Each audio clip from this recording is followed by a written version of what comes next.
Bol som na seba hrdý, že sme sa umiestnili ako škola na 3. mieste a že sme to vlastne zvládli.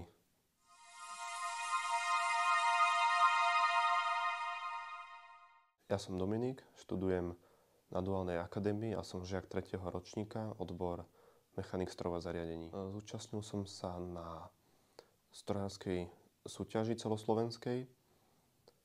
Odohrávala sa v Kysuckom Novom Meste.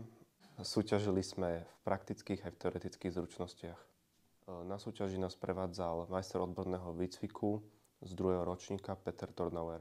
Súťaž bola dosť náročná. Museli sme ráno skoro vstávať, okolo 4. Cesta trvala cez 2 hodiny a bolo to fyzicky dosť namáhavé. Na vyrobenie súčiastky sme mali 3 hodiny a potom vlastne nasledoval obed a mali sme ešte teoretickú, akože písomku sme mali, teoretickú časť. Boli sme rozdelení samostatne, každý pracoval na svojom výrobku a na konci súťaže sa zrátali body a podľa toho sme sa umiestnili. Skladalo sa to z 2 častí, bola tam praktická a teoretická časť.